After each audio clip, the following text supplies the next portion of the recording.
सबको मेरा प्यार भरा नमस्कार। केरल विश्वविद्यालय के द्वितीय सेमेस्टर में बीए बीएससी सेकंड लैंग्वेज के तौर पर हिंदी लेने वाले छात्र छात्राओं को निबंध पढ़ने को है। इन निबंधों में निंदारस निबंध के बारे में मैंने आप लोगों को पढ़ाया था। आगे मैं देवदारू नामक निबंध को लेकर आई हूँ। आइए देखेंगे देवदारू निबंध। निबंध की ओर सीधे जाने से पहले निबंधकार के बारे में जानना जरूरी है। तो देवदारू नामक निबंध हजारी प्रसाद द्विवेदी जी द्वारा लिखा गया है। तो सबसे पहले हम രചനാकार यानी कि ആചാര്യ ഹസാരി പ്രസാദ് ദ്വിവേദി के बारे में जानेंगे। ആദ്യം നമുക്ക് എഴുത്തുകാരനായ ഹസാരി പ്രസാദ് ദ്വിവേദിയെ കുറിച്ച് അറിയാം।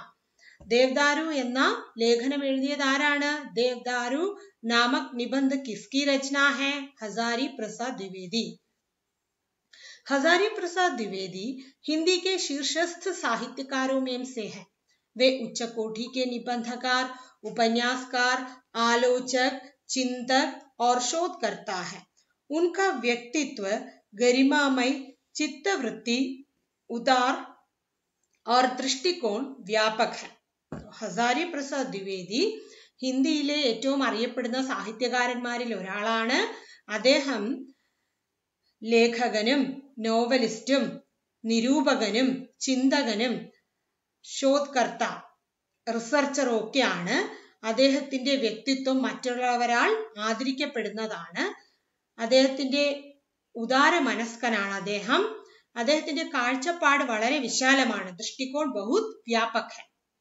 तो उनका जन्म 1907 में हुआ था। അദ്ദേഹം 1907 ജനിച്ചത്. साहित्य के सभी क्षेत्रों में उन्होंने अपनी प्रतिभा का परिचय दिया. സാഹിത്യത്തിന്റെ എല്ലാ മേഖലകളിലും അദ്ദേഹം തന്റെ കഴിവ് തെളിയിച്ചിട്ടുണ്ട്.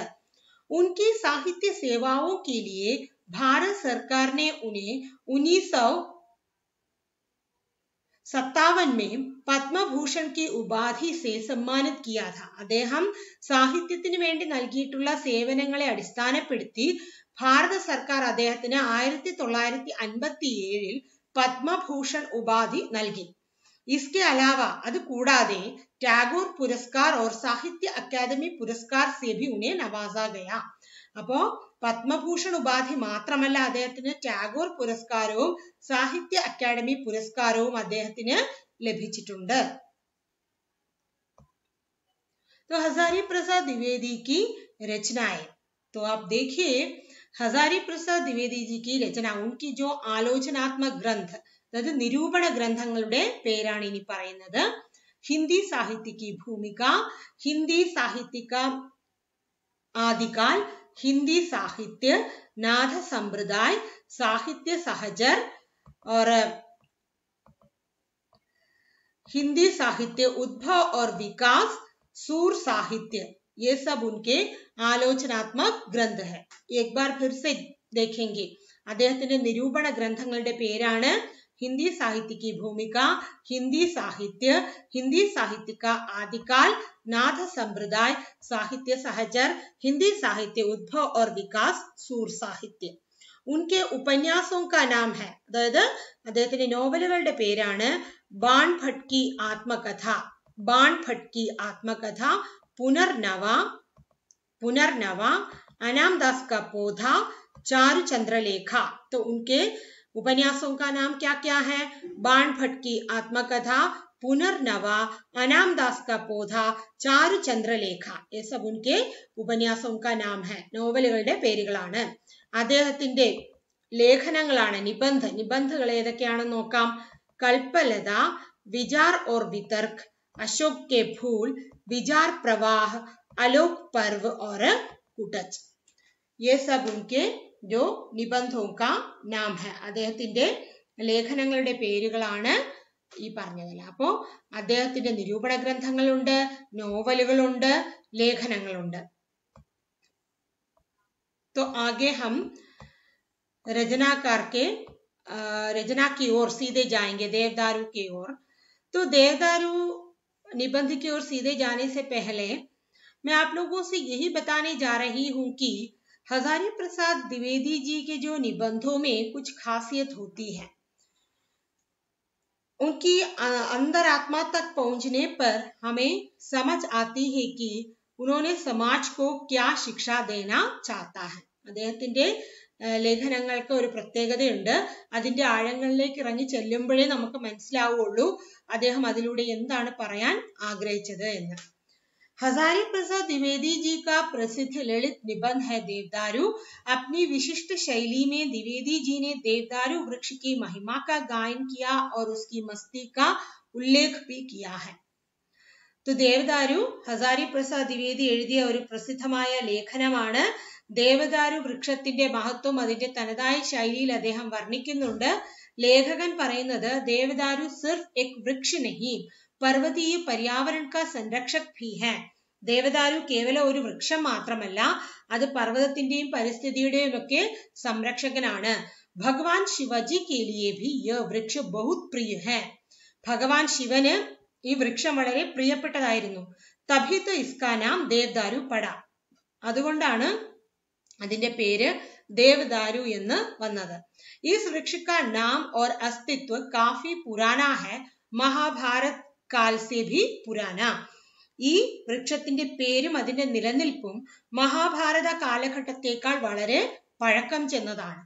तो शुरुआती तौर पर हम यही कह सकते हैं कि हजारी प्रसाद द्विवेदी जी का एक प्रसिद्ध ललित निबंध है क्या, देवदारू. ये देवदारू में देवदारू वृक्ष की महिमा का गायन किया है. लेखक ने कहा कि ये देवदारू सिर्फ एक वृक्ष नहीं, ये पर्वतीय पर्यावरण का संरक्षक भी है. भगवान शिवजी के लिए यह बहुत ही प्रिय वृक्ष था, इसलिए इसका नाम देवदारू पड़ा. इस वृक्ष का नाम और उसके अस्तित्व काफी पुराना है, महाभारत काल से भी पुराना है. देवदारू वृक्ष देखने में बहुत ही आकर्षक है, सबका ध्यान खींच लेता है. ഈ ദേവദാരു എന്നുള്ള വൃക്ഷം കാണാൻ വളരെ ആകർഷകമാണ്. അതുകൊണ്ട് എല്ലാവരുടെയും ശ്രദ്ധ സ്വാംശീകരിക്കാൻ ആ വൃക്ഷത്തിന് കഴിയുന്നു. യഹ് പൃഥ്വി സെ രസ് ഗ്രഹൺ കർത്തെ ഹുയെ ആകാശ് കോ ഛൂ ലേനാ ചാഹത്തെ ഹൈ. ഇത് ഈ ഭൂമിയിൽ നിന്നും രസവും സത്തും ഗ്രഹിച്ച് എന്ത് ചെയ്യാൻ ആഗ്രഹിക്കുന്നു, ആകാശത്തെ സ്പർശിക്കാൻ आग्रहिക്കുന്നു. तो देवदारू वृक्ष देखने में बहुत ही आकर्षक है, सबका ध्यान खींच लेता है. पृथ्वी से रस ग्रहण करते हुए आकाश को छू लेना चाहता है. ഭൂമിയിൽ നിന്നും രസവും സത്തും ഗ്രഹിച്ചെടുത്ത് ആകാശത്തെ സ്പർശിക്കാൻ ആഗ്രഹിക്കുന്നു. इसकी शाखाएं मर्त्य लोगों को अभय देने के लिए नीचे की ओर फैली हुई है. ഈ വൃക്ഷത്തിന്റെ ശാഖകൾ എന്താണ് ചെയ്യുന്നത്, താഴേക്ക് നീണ്ട് മനുഷ്യർക്ക് അഭയം നൽകുന്നു. ഹവാ കെ ഛോക്കെ മേം വ മസ്ത് ഹോക്കർ ചൂം ഉഠ്താ ഹൈ. കാറ്റടിക്കുമ്പോൾ എന്താണ് പറ്റുന്നത്, ദേവദാരു സന്തോഷത്തോടെ ആടി ഉലയുന്നു. യഹ് വൃക്ഷ ഇത്നാ പുരാനാ ഹൈ കി ഇസ്നെ യുഗോं के परिवर्तन को देखा है. ഈ വൃക്ഷം എത്രയോ യുഗങ്ങളായിട്ട് ഭൂമിയിൽ നടക്കുന്ന മാറ്റങ്ങൾ കണ്ടുകൊണ്ടേയിരിക്കുന്നു. यह पर्वत के नीचे नहीं उतरता ताकि वहां ज्यादा फल भूल सके. ഇത്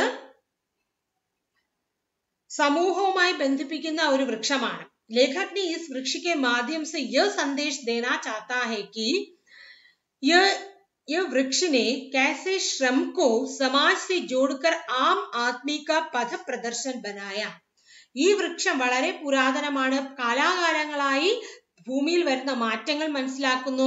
പർവ്വതത്തിൽ നിന്ന് താഴേക്ക് വരുന്നില്ല, കാരണം പർവ്വതത്തിന്റെ മുകളിലേക്ക് നിന്നാലേ അതിന് പൂക്കാനും കായ്ക്കാനും സാധിക്കുകയുള്ളൂ, കൂടുതൽ പൂക്കാനും കായ്ക്കാനും സാധിക്കുകയുള്ളൂ. അതുകൊണ്ട് കൂടുതലും ഉയർന്ന പ്രദേശങ്ങളിലാണ് ഈ വൃക്ഷം കാണപ്പെടുന്നത്. ലേഖകൻ ഈ വൃക്ഷത്തിലൂടെ നമുക്ക് തരാൻ ഉദ്ദേശിക്കുന്ന സന്ദേശം എന്തെന്നാൽ, ഈ വൃക്ഷം തന്റെ അധ്വാനത്തെ സമൂഹവുമായി യോജിപ്പിക്കുന്നു. അപ്പൊ സമൂഹത്തിന് അതൊരു വഴികാട്ടിയായ രീതിയിലാണ് അദ്ദേഹം ഈ വൃക്ഷത്തിന്റെ കഴിവുകളെ ഇവിടെ വർണ്ണിക്കുന്നത്. देवदारू वृक्ष वास्तव में सुंदर है, इसके छूने में एक अजीब तरह की अनुभूति है. ഈ വൃക്ഷം വാസ്തവത്തിൽ കാണാൻ വളരെ മനോഹരമാണ്. പിന്നെയോ ഇതിന്റെ ചലനത്തിൽ ഒരു വിചിത്രമായ അനുഭൂതി ഉണ്ടാകും നമ്മുടെ മനസ്സില്. वो ऐसा मुस्कुराता है मानो कह रहा हो कि मैं सब समझ सकता हूँ. അപ്പോ അത് കാണുമ്പോൾ നമുക്ക് തോന്നും, എന്താണ് തോന്നുന്നത്? എനിക്കെല്ലാം മനസ്സിലാക്കാൻ സാധിക്കും എന്നുള്ള രീതിയിൽ ചിരിച്ചുകൊണ്ട് നിൽക്കുകയാണെന്ന് നമുക്ക് പലപ്പോഴും ദേവദാരു വൃക്ഷത്തെ കാണുമ്പോൾ തോന്നും. देवदारू ने समय के उतार चढ़ाव को देखा है और सब समय निर्विकार भाव से खड़ा है. ഇപ്പൊ ദേവദാരു കാലത്തിന്റെ ഒഴുക്ക് കണ്ടിട്ടുണ്ട്. ആ കാലത്തിൽ വരുന്ന മാറ്റവും അതിന്റെ ഉയർച്ചയും താഴ്ചയും ഒക്കെ കണ്ടു. और सब समय निर्विकार भाव से खड़ा है.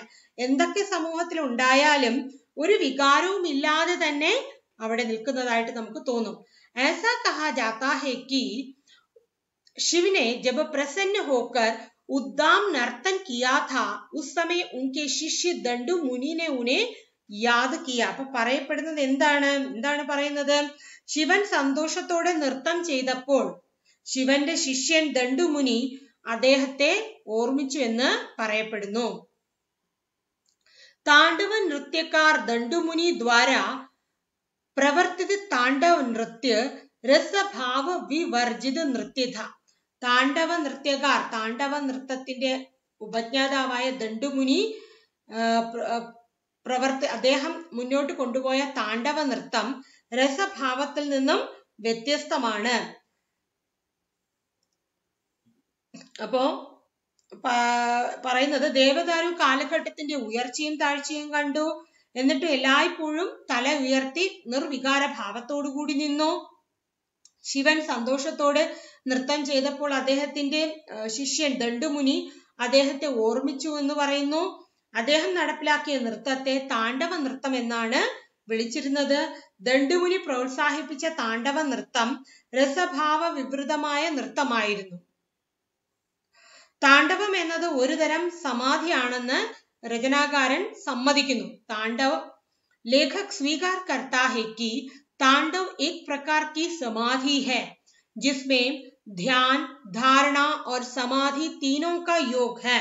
അപ്പൊ താണ്ഡവം എന്നത് ഒരു തരം സമാധിയാണെന്ന് രചയിതാവ് സമ്മതിക്കുന്നു. അതിൽ ധ്യാനം, ധാരണ, സമാധി ഈ മൂന്നും കൂടിച്ചേരുമ്പോഴാണ് താണ്ഡവ നൃത്തമായിട്ട് മാറുന്നത്. താണ്ഡവ് की महिमा ആനന്ദോന്മുഖി ഏകാഗ്രത में है. ആനന്ദത്തോടു കൂടിയുള്ള ഏകാഗ്രമായ ഭാവമാണ് താണ്ഡവ നൃത്തത്തിന്റെ മഹത്വം. ദേവദാരു भी ऐसे ഏകാഗ്രി भाव का सूचक है.